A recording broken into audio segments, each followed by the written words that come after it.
Hello, welcome to the Round Lake Library's Feed Your Mind and Body series. Today's program is going to address the bottom half of the rainbow, green, blue, and purple.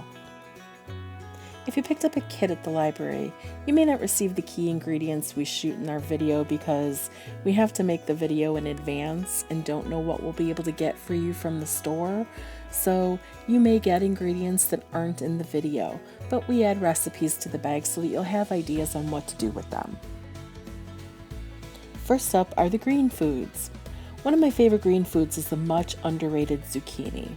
When I first moved into my house, like a lot of zucchini gardeners, I grew way more than I could ever hope to use and started handing out bags around my neighborhood. Much to my astonishment, people had no idea what they were or what to do with them. So I'm going to sing their praises for a moment here. Zooks are not highly flavorful, so they can work in savory or sweet dishes. They have a huge amount of water in them and will either make really moist baked goods or soggy fried foods, unless you drain them really well. They're very versatile and can be turned into pretend noodles, grilled, baked, fried, stuffed, and turned into tiny pizzas. If you're a fan of making zucchini bread, I highly recommend you grab another ingredient from today's program, frozen blueberries, and add those to your zucchini bread because they pair beautifully. But today, I'm going to make some cheesy zucchini fritters. Whether you're making potato pancakes or zucchini fritters, people tend to like the same condiments with either, so you may fall into one of two categories and like them either with sour cream or applesauce. I'm firmly in the applesauce camp, and I'm going to make homemade applesauce after the fritters and be really happy. The recipe I'm using comes from 12 tomatoes and calls for ricotta and breadcrumbs, though I'm accustomed to Parmesan and flour in mine, so I look forward to a slight change of flavor and texture here. The first task is to grate the zucchini. You can use the large or small grate, it doesn't matter. What you need to do next, that I completely forgot and paid for later, is to set the grated zucchini on some paper towels and squeeze the water out. This will help keep your fritters together. I went straight into adding the rest of the ingredients, and by then it was a very wet batter. I fried them up and they promptly fell apart in the pan. Still tasty, still totally edible and mushy, but it was not as it was intended, so remember to drain. I just had too many things I was working on to remember that important detail. Next up is a creature you may have never heard of, garlic scapes. Scapes are a shoot that the garlic produces to create a flower. It happens once around the beginning to middle of July in our area, and you can let the scape stay on the plant to make a flower and drop seeds, or you can cut off the scape so that the plant focuses on making a larger garlic bulb, and then use that scape in any food you would normally put garlic into. It's rare to find in stores, but you can find them at farmers markets for about a week or two out of the year, and if you come across any, I suggest grabbing them and giving them a try. They look crazy too. What I'm going to make is a vegan pesto out of mine. What you're going to do is cut off the flower bulb and any part of the bottom of the scape that's hard and woody, just like you would asparagus. They get woody fast, so you'll want to use them right away. Then dice them. The smaller the pieces, the quicker they'll blend up in the pesto sauce. There are two schools of thought on making sauces like pesto, chimichurri, and others that are blends of herbs and olive oil. Many will tell you to use only a mortar and pestle to grind up the plants and spices, and then add the oil so that they kind of stay separate. If you use a food processor, it emulsifies the whole mixture and everything comes out a uniform green color, including the oil. I'll agree with all of that for chimichurri, but for pesto, I think the sauce is good either way. Plus, it doesn't all fit in my bowl, so I'm going to use my food processor. Pesto typically has Parmesan and pine nuts. Pine nuts are expensive, and walnuts work just as fine as a substitute. I'm trying something new again and doing a vegan version which will not utilize Parmesan but instead use nutritional yeast, which has a very cheesy aroma and flavor and is not an animal byproduct. Everything blended up beautifully and the pesto is jarred. I'll let it sit and marinate overnight before using it on my chicken pasta tomorrow, but I'm looking very forward to that. My last green item on the menu today is applesauce, made with sour Granny Smith apples, my favorite kind. Applesauce doesn't need to be made in a gigantic cauldron. I'm going to make a small saucepan of it tonight with 2 peeled and chopped apples, around 1/4 cup of your choice of sweetener. I'm using honey, but if you want to go vegan with this too, you can use maple syrup. Traditionally, it is sugar, and that works as well as artificial sweeteners, so make it your way. A little water and some cinnamon, and I just let it all cook until it was mush. I didn't even need a hand blender. Oh my, this was utterly amazing, and it was the highlight of the meal. The mushy zucchini fritters were so good with the applesauce that I completely forgot that they were even mushy. I will always have apples around now to make a small batch of applesauce whenever I need it. Next up, Sam's going to cover the color blue. Hello everyone, today I am going to show you how to make blueberry compote. Compote is a simple, thick fruit sauce made with fresh or frozen fruit. It's easy, fast, and delicious. It's also a perfect way to use up any fruit you may have in your fridge before it goes bad. Compote is great on yogurt, toast, or even ice cream.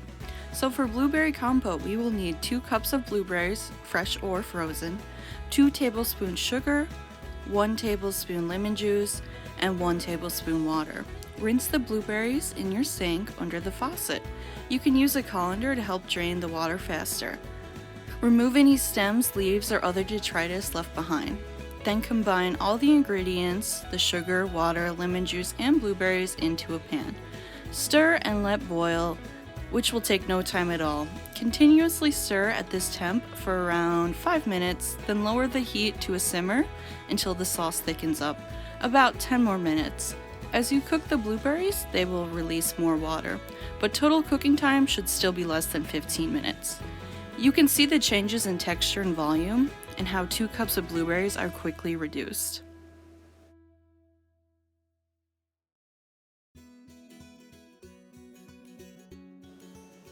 When done, you can store your compote in the fridge for up to 5 days or in the freezer for longer. Enjoy warm or cold. I decided to enjoy my blueberry compote with matcha to create a blueberry matcha iced drink. You can buy matcha, aka green tea powder, in bags at the store. It comes sweetened or unsweetened. I like the sweetened kind, and I mix it with milk to create a creamy iced drink.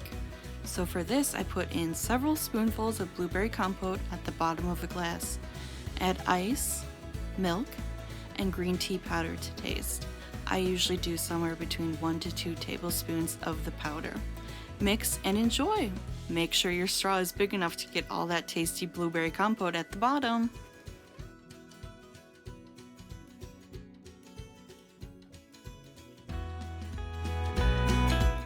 Lastly, we have purple. The obvious purple foods are eggplant and plums and things like that, but there are a lot of things that come in a purple variety that you may have never tried before.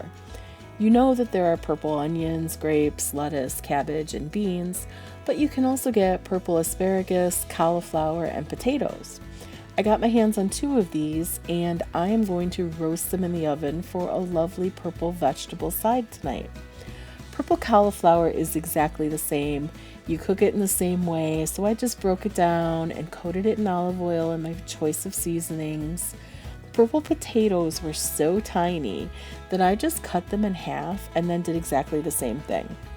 Then they both went onto a shallow baking sheet and then into the oven to roast at 350 for 30 to 45 minutes.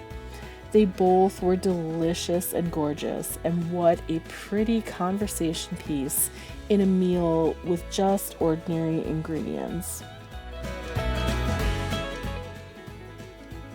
Last up, I'm going to take a purple onion, aka a red onion, but some either purple in color, and make some pickled onions. This process is very easy, and I got the recipe from Cookie and Kate's website. The most labor-intensive part is simply chopping up an onion. The way that the pros recommend you chop depends on your use, so I'll show you 2 ways to make your longer onion pieces. First, chop off the stem end. Then, slice the onion bulb in half through the root end. Now, from here, you can cut it in a few different ways. If you want rings, just continue following the slice parallel to where you chopped off the stem end, and you'll have nice semicircles. If you want straighter pieces, you're going to slice the onion horizontally, going almost to the root end but not quite. Next, you'll make your slices towards the root in the other direction. After this, if you want it diced, you're going to hold it all together and then cut parallel to that first chop when you took off the stem end. I'm not going to do a dice. I just want to lop it all off at the root end and then separate my pieces. Using the chops that I got from both halves, I fill my pint jar with the onion slices and they fit just about perfectly. Then I heat on the stove in a small saucepan the sweetener, again I chose honey, vinegars, water, and whatever other spices you want to add. I stuck with just red pepper flakes. I heated it just until things were uniform in color and the honey had dissolved and boiled a little bit, and then I added it directly to my glass jar of onions. It's a murky, light brown liquid with the purple and white onion slices, but as it cools, the liquid will turn a lovely pinkish purple color. Once cooled, it keeps for a couple weeks in the fridge, and they make a great pop of flavor to sandwiches, salads, pizzas, tacos, and anything else you'd like to top with onions.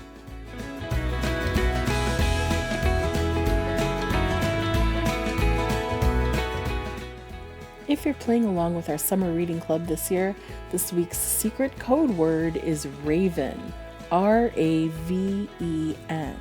You can input it in this week's activity on Beanstack to get your activity badge. We thank you for joining us with our green, blue, and purple foods. We'll see you next month for our no-cook dishes.